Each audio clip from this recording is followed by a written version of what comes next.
हरिओम।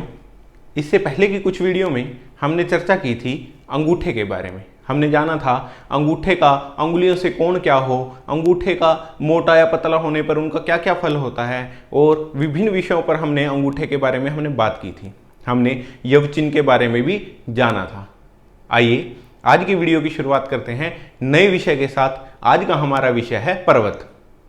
हमारे हाथ में अलग अलग ग्रहों के अलग अलग पर्वत देखने को मिलते हैं जो हथेली के चारों ओर होते हैं। पर्वत हथेली के चारों ओर दिखाई पड़ते हैं। हमारी हथेली में उठा हुआ स्थान, जो हमारी हथेली में उठे हुए उभरे हुए स्थान दिखाई पड़ते हैं, वो ही पर्वत कहलाते हैं। अब सबसे पहले तो हम ये समझ लेते हैं कि पर्वत को हम जाने कैसे, हम पर्वत को समझे कैसे कि यह पर्वत है। उसके लिए मैं आपको एक बताता हूं। हमारे हाथ में बारीक बारीक नाड़िका रेखाएं होती हैं। बहुत पतली पतली रेखाएं हमें दिखाई पड़ते हैं जिन्हें हम नाड़िका रेखाएं कहते हैं।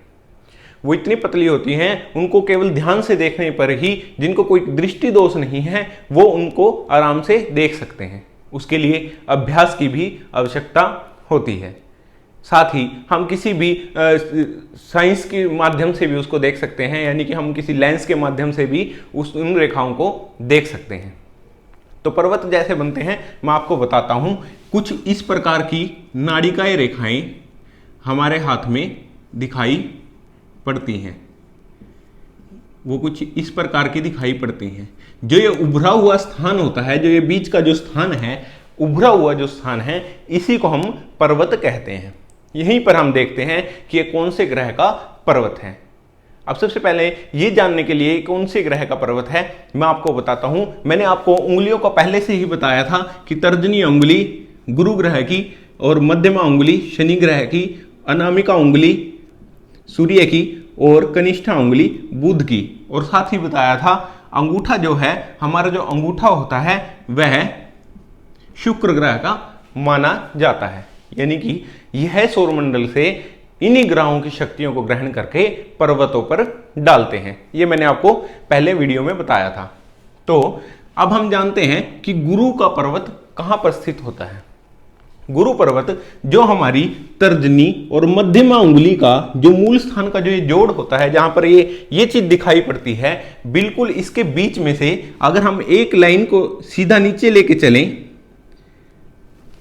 नीचे लेके जाएं, सीधा नीचे लेके जाएं और मस्तिष्क रेखा तक उसको लेके जाएं, जो बुद्धि रेखा होती है, जो मस्तिष्क रेखा होती है, उस तक लेके जाएं, तो यह ग्रह गुरु ग्रह का पर्वत माना जाता है। इसे हम गुरु ग्रह का पर्वत कहते हैं। हमारे हाथ में जीवन रेखा, बुद्धि रेखा यानी कि मस्तिष्क रेखा, और हृदय रेखा दिखाई पड़ती हैं। ये तीन रेखाएं मुख्य रूप से दिखाई पड़ती हैं। जीवन रेखा मणिबंध तक जाती है। जो ये मणिबंध की जो रेखाएं होती हैं यहां तक जाती है। इन्हीं रेखाओं के अनुसार ही पर्वत को विभिन्न भागों में हम बांटेंगे। तो अब हम देखते हैं, ये हमने जाना गुरु ग्रह का पर्वत तर्जनी उंगली के नीचे मस्तिष्क रेखा तक बीच में से जो लाइन जाती है, इतना हिस्सा गुरु ग्रह का पर्वत माना जाता है। ऐसे ही मध्यमा उंगली के नीचे वाला स्थान, अनामिका और मध्यमा उंगली के जो बीच का स्थान है, उससे हम लाइन लेंगे और हृदय रेखा तक लेंगे, तो यह स्थान, ये जो स्थान होता है, यह शनि का स्थान माना गया है। यानी कि यह शनि का पर्वत होता है। पर्वत इसी प्रकार से सभी जगह दिखाई पड़ेंगे। ये थोड़ा इधर उधर ऊंचा या नीचा दिखाई पड़ सकता है। उनके फलों के बारे में हम आगे आने वाली वीडियो में विस्तार से जानेंगे कि उनके क्या क्या फल रहते हैं। इसी प्रकार से हम समझेंगे यह शनि का पर्वत है, और अनामिका उंगली के नीचे बुध की उंगली, जो कनिष्ठा उंगली है, जो हाथ की सबसे छोटी उंगली है, और ये जो अनामिका उंगली है, इससे लेकर बीच में से एक लाइन लेंगे और हृदय रेखा तक लेकर जाएंगे। ये जो उभरा हुआ स्थान दिखाई पड़ता है, ये जो उभरा हुआ स्थान होता है, यह सूर्य का माना गया है। यहां पर सूर्य पर्वत को हम देख सकते हैं। सूर्य पर्वत भी देखने में ऐसे ही दिखेगा। वो इधर उधर ऊंचा नीचा हो सकता है, वो एक से दूसरी ग्रह की तरफ झुका हुआ हो सकता है। और इसी प्रकार से कनिष्ठा उंगली के नीचे, बिल्कुल नीचे जब हम देखेंगे, तो यहां पर बुध का स्थान होता है। यह बुध ग्रह का स्थान माना गया है। यहां पर हम बुध पर्वत को देख सकते हैं, परंतु बहुत ध्यान से देखकर ही यह निर्णय करना होगा कि यह पर्वत बुध का है और यह किस प्रकार से दिखाई पड़ रहा है। अब हम बात करते हैं मंगल के बारे में। मंगल के दो स्थान हाथ में होते हैं, निम्न मंगल और उच्च मंगल के नाम से हम इनको जानते हैं। बिल्कुल यहीं से सीधा लाइन जो ये बुध की और अनामिका उंगली के नीचे से आ रही है, इसको यहां तक लेंगे और जो ये वाला स्थान है, ये स्थान मंगल का स्थान माना जाता है। यह उच्च मंगल कहलाता है।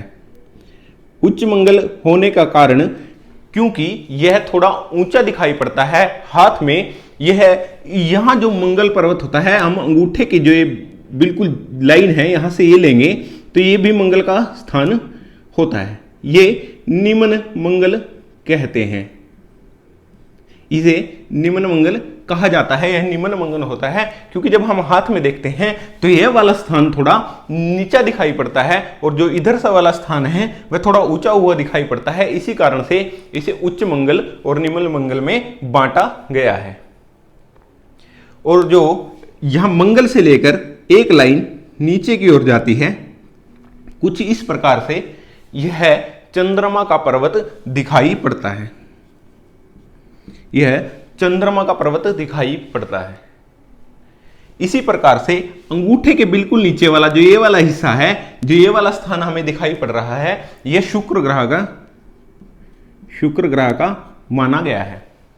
यहां पर शुक्र ग्रह का पर्वत दिखाई पड़ता है। हालांकि चंद्रमा, मंगल और शुक्र पर इस प्रकार के पर्वत दिखाई नहीं पड़ते, वहां पर कुछ इस प्रकार की लाइनें हमें दिखाई पड़ती हैं, परंतु बहुत अध्ययन करने के बाद, बहुत नॉलेज होने के बाद, ध्यान से देखने पर हम पता लगा सकते हैं कि यह मंगल का जो और शुक्र का, चंद्रमा का जो पर्वत है वो कहां पर स्थित है। ये महीन महीन रेखाएं सबके हाथ में, लगभग सबके हाथ में दिखाई पड़ती हैं, परंतु कुछ व्यक्तियों के हाथ में दिखाई नहीं पड़ती। बहुत ध्यान से देखने पर ही ये लाइनें दिखाई पड़ती हैं। तो मैंने आपको बताया शुक्र, मंगल और चंद्रमा के बारे में। अब हम बात करते हैं जो ये हाथ का जो ये बीच वाला स्थान है, जो ये हाथ का बीच वाला स्थान होता है, इसे मंगल का क्षेत्र कहते हैं। मंगल का क्षेत्र इसको बोला जाता है। हम इसे राहु का, यहां पर राहु का स्थान भी हम इसे कह सकते हैं। इसमें ऐसा कहने से कोई फलों में कोई फर्क नहीं पड़ेगा, फल वही रहेंगे। इसको लोग मंगल का क्षेत्र भी कहते हैं और राहु का स्थान भी। यही तो हम इसे राहु का स्थान बोलेंगे। हम इसे राहु का मैदान बोल सकते हैं। मंगल के मैदान को हम राहु का स्थान बोल सकते हैं। और इसके नीचे जो हाथ का जो मणिबंध रेखाएं हैं, चंद्रमा पर्वत और जो ये हमारी जीवन रेखा आ रही है, इसके बीच में जो ये स्थान दिखाई पड़ता है, जो ये बिल्कुल नीचे वाला स्थान दिखाई पड़ता है, यह केतु ग्रह का दिखाई पड़ता है। यहां पर केतु का स्थान होता है। केतु पर्वत हम यहां पर देख सकते हैं। तो मैं आपको बताता हूं, सबसे पहले तर्जनी अंगुली, यहां पर गुरु पर्वत, यहां पर शनि पर्वत, मध्यमा उंगली के नीचे शनि पर्वत, अनामिका के नीचे सूर्य का पर्वत दिखाई पड़ता है और यहां पर कनिष्ठा उंगली के नीचे बुध पर्वत दिखाई पड़ता है। यहां पर मंगल पर्वत दिखाई पड़ता है।